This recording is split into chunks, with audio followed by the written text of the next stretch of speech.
بالأحرى الكهرباء. ما شاء الله الشباب تفوقوا تفوق ساحق على البنات الموجودات بالروم، وهذا يؤيد قوله تعالى والرجال قوامون على النساء. ما شاء الله. حقيقة اليوم أنتم بهذا موقفكم، انتصاراتكم بالإجابات يعني كانت موفقة. راح نطرح لكم اليوم موضوع، الأساتذة عندهم تسجيلات لو يحبون يطرحون موضوع. وعليكم السلام ورحمة الله وبركاته، حي الله عاشقة. وعليكم السلام ورحمة الله وبركاته. يعني موضوع بسيط.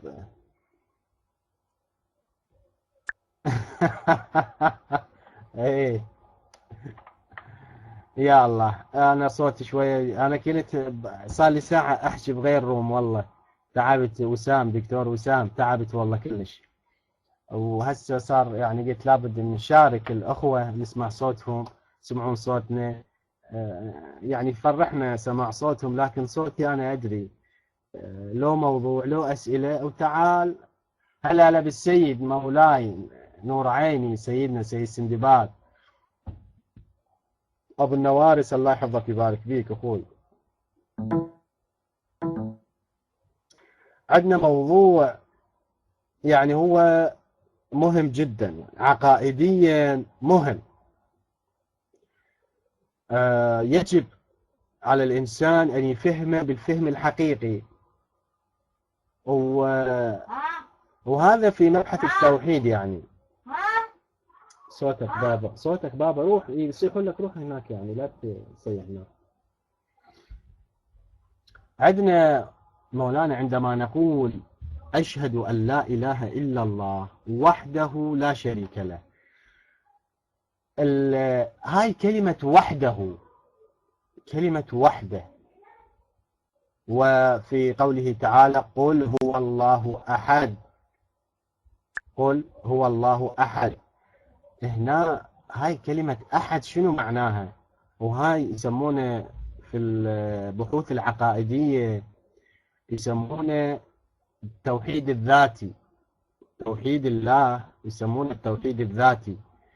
يعني أعطيك مثال، مثلا أهل السنة، خلينا نقول أهل السنة يقولون الله قاعد على العرش، وعنده رجلين وعنده ايدين وعنده عيون، ويخلي رجل على رجل، ومرات يضحك مرات يسولف يتمشى يهرول، ينزل للسماء الدنيا في الثلث الأخير من الليل. هذا المفهوم هو مفهوم عندنا، يعني احنا الشيعة الإمامية موجود عندنا هذا المفهوم. كيف يكون مفهوم التوحيد عند الشيعة الإمامية؟ طبعا مثل ما قلت هذا يسمى بالتوحيد الذاتي، التوحيد الذاتي. طبعا هذا فيه عدة مباحث، لكن ناخذ مبحث واحد، ناخذ مبحث واحد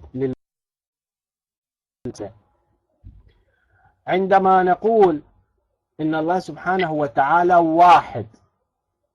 أساتذة بس انتبهوا لي، إذا ما انتبهتوا لنقطة واحدة يعني ما يعني مثل المعادلة، هذا مثل المعادلة، إذا ما فهمت نقطة اللي بعدها ما تفهمها، وهي بسيطة.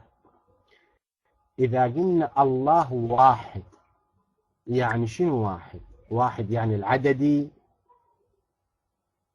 العددي يعني واحد اثنين ثلاثة نقصد به، لو واحد من نوع آخر. إذا قلنا الله واحد بمعنى الواحد العددي، يعني الله يشبهنا من جهة، وهو الآن أنا واحد الله واحد، فصار تشابه من جهة العدد. الله سبحانه وتعالى يقول ليس كمثله شيء، ليس كمثله شيء. هنا يقولون العلماء، علماءنا طبعا نتكلم، يقولون هذه الوحدة مو الوحدة العددية، الله واحد مو بمعنى الله رقم واحد وما يصير اثنين، لا، مو واحد.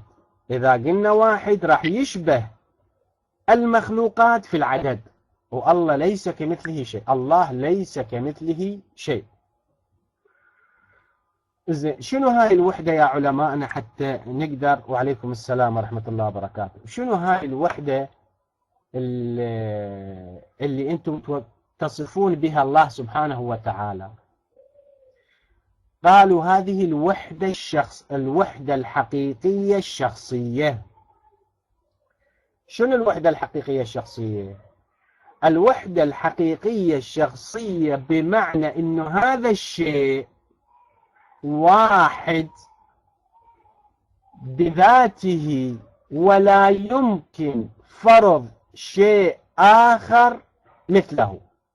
على سبيل المثال، أضرب لك مثال. عندنا البياض، صفة البياض مو اللون الأبيض اخواني، لا، الصفة بذهنك الآن، صفة البياض.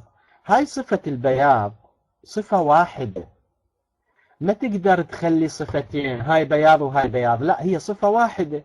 نعم، نقدر نقول الجدار أبيض، السقف أبيض، السيارة بيضة، لكن الصفة نفسها،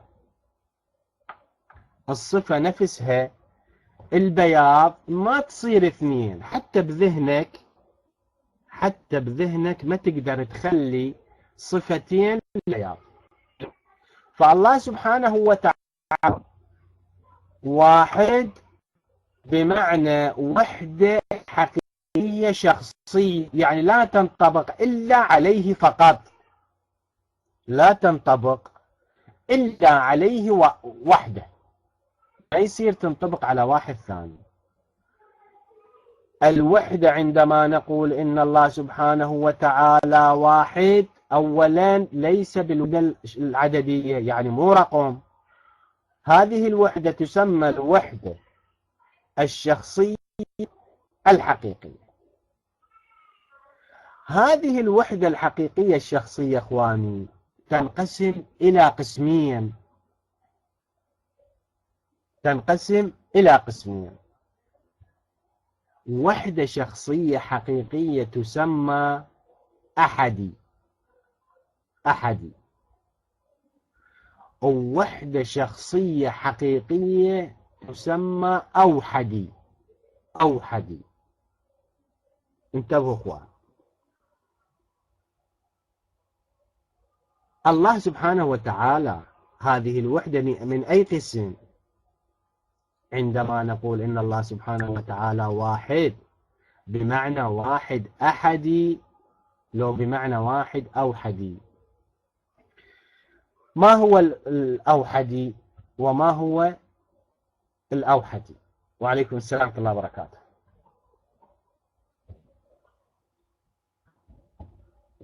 عندنا اللون البياض اخوان، صفة البياض، هذه الصفة يمكن أن نخليها على الجدار ويصير الجدار لونه أبيض، يمكن نخليها على سيارة وتصير السيارة بيضاء. صفة البياض صفة شخصية حقيقية ما تنطبق على آخرين، يعني فقط بس لها، بس صفة البياض. ما يمكن أن نتصور هاي صفة بياض وهاي صفة بياض، لكن يمكن، وعليكم السلام ورحمة الله وبركاته، يمكن أن نجعل بإضافة شيء آخر، نجعل البياض يتحقق في عدة مصادق. يعني بإضافة شيء آخر، بإضافة الحائط يصير جدار فيكون الجدار أبيض، بإضافة السيارة يصير السيارة بيضاء، بإضافة السقف يكون السقف أبيض. هذه صفة حقيقية شخصية تسمى أحدي. صفة البياض تسمى صفة أحدية، وهناك صفة تسمى أوحدية.